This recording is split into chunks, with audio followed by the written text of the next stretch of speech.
সাতক্ষীরায় তালায় বাংলাদেশ জামাত ইসলামের কর্মী সম্মেলন অনুষ্ঠিত হয়েছে। এ সময় বাংলাদেশ জামাতে ইসলামের তালার উপজেলার পাটকেলঘাটা বলফিল্ড মাঠে কর্মী সম্মেলনে জনতার ঢল নামে। বিস্তারিত দেখুন সাতক্ষীরা প্রতিনিধি পাঠানো ভিডিও চিত্রে।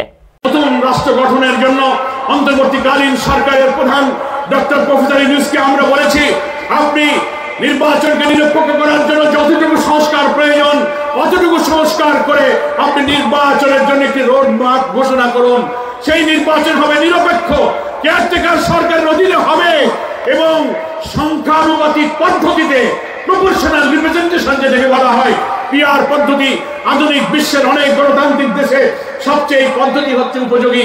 এখানে পার্লামেন্টে উপযুক্ত যোগ্য প্রতিনিধিত্ব হয়, যোগ্য পার্লামেন্টারিয়ানরা আসে, আসনে আসনে ভোট কাটা মাসেল কালো টাকার খেলা চলে না, ব্যক্তি প্রার্থী হয় না, দলের পক্ষে ভোট দিয়ে কোন দল কত ভোট পাবে সেই হারে সেই দলের ততজন এমপি নির্বাচিত হবে। আমরা আজকে গণমাধ্যমের মাধ্যমে সারা দেশবাসীর কাছে, প্রশাসনের কাছে জানাতে চাই, আমরা এই সংখ্যানুপাতিক পদ্ধতিতে জাতীয় নির্বাচন চাই, তাহলে যোগ্য লোকেরা এখানে আসতে পারবে। আমরা আপনাদের কাছে সতর্কতার সাথে বলি, দেশের বিরুদ্ধে যেমন ষড়যন্ত্র 5ই আগস্টের পরে বাইরে থেকেও করতেছেন, দিল্লি থেকেও ষড়যন্ত্র হইতেছে। কি বলেন?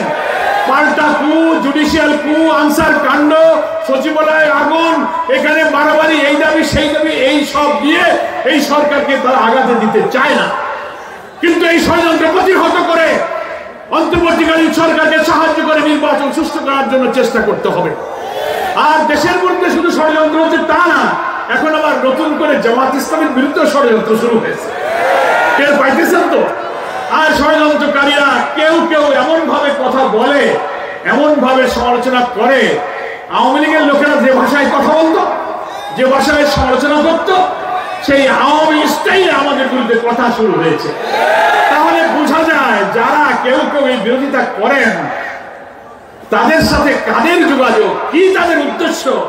আবার কেউ পতিত ফ্যাসিস্টদেরকে আবার রাজনীতিতে সুযোগ করে দিতে চান। আপনারা আমরা যেন সজাগ থাকি।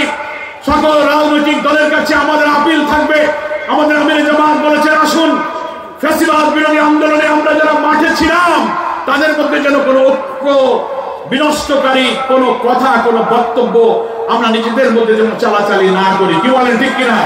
বিএনপি, জামাত, সকল দল আমরা জুলাইয়ের অভ্যুত্থানের চেতনাকে ধারণ করে একটি জাতীয় ঐক্যের পরিবেশ সৃষ্টি করে যদি জাতীয় ঐক্যের মধ্য দিয়ে আমরা নির্বাচনে যেতে পারি, তাহলে আওয়ামী ফ্যাসিবাদ আগামী নির্বাচনের মধ্য দিয়ে রাজনীতিতে তাদেরকে জিরো করে দেওয়া যাবে, তাদেরকে ইনশাআল্লাহ রাজনীতির মাঠ থেকে বিদায় করে দেওয়া যাবে। আর আমরা যদি হানাহানি করি, ওই পতিত স্বৈরাচাররা আবার একটা সুযোগ খোঁজার চেষ্টা করি।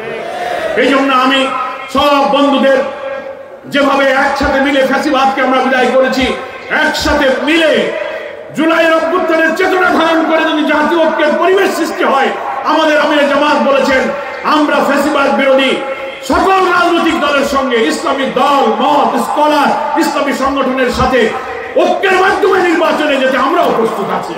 একটি জাতীয় ঐক্যের পরিবেশ তৈরি করার জন্য আমি সকল রাজনৈতিক দলকে রাজনৈতিক বক্তব্য, ভাষা বাক্যে যেন গণতন্ত্র, ভোটাধিকার এবং ঐক্যের সুর যেন ধ্বনিত হয়, সেটা আমাদেরকে খেয়াল করতে হবে।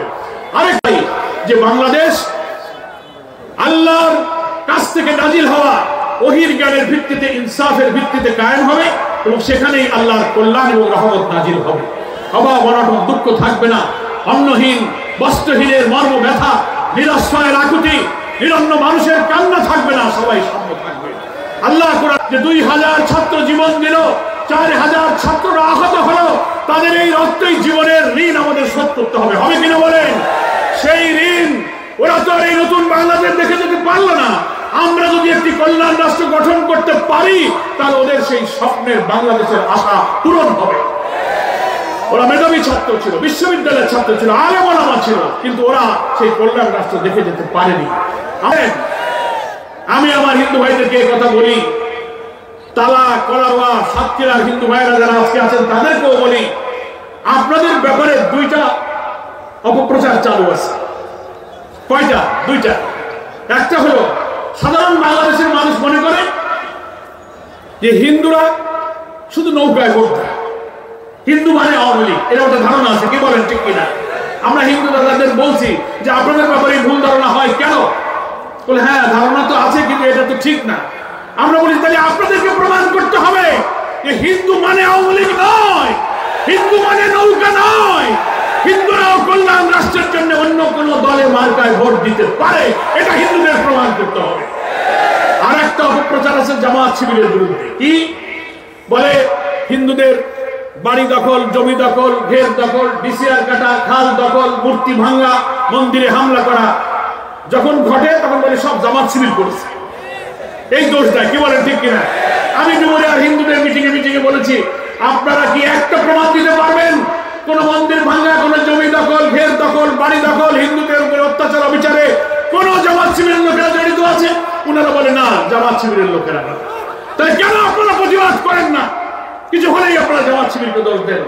আমরা হিন্দু ভাইদেরকে বলি, আমাদের প্রিয় নবী মুহাম্মদ মুস্তাফা সাল্লাল্লাহু আলাইহি ওয়াসাল্লাম পরিষ্কার ইরশাদ করে গেছেন বিদায় হজের ভাষণে, বিভিন্ন সময়ে মুসলিম শাসকদের কাছে সেই রাষ্ট্রের সমস্ত ধর্ম বর্ণের লোকদের জান মাল হচ্ছে আমানত স্বরূপ। অর্থনৈতিক, রাজনৈতিক, সামাজিক সমস্ত মানবিক অধিকার একজন মুসলমান যেমন অধিকার ভোগ করবে, একজন হিন্দু সেই সমান অধিকার ভোগ করবে। তাদের নিরাপত্তার জন্য ইসলাম এক সুমহান সাম্যের বাণী শুনিয়েছে। তাই বিগত দিনের সব অপপ্রচার, মিথ্যাচার বাদ দিয়ে আসুন, জামাত ইসলামীর কল্যাণ রাষ্ট্রের সুশীতল ছায়ায় হিন্দু ভাইরাই সবচেয়ে নিরাপদ থাকবেন, আমরা সেই গ্যারান্টি দিচ্ছি। অধ্যক্ষ ইজ্জতুল্লাহ এই তালা করার মানুষ, দেখতে শুনতে মনে হয় উনি একজন মৌলভী সাহেব, দাড়ি টুপি হুজুর না। ইসলামী জ্ঞান এবং ইলম কালাম আল্লাহ তাকে দিয়েছেন। আধুনিক শিক্ষায় শিক্ষিত, ম্যাথমেটিক্সে ঢাকা বিশ্ববিদ্যালয়ের কৃতি ছাত্র, রাজশাহী ইউনিভার্সিটির সিনেট মেম্বার।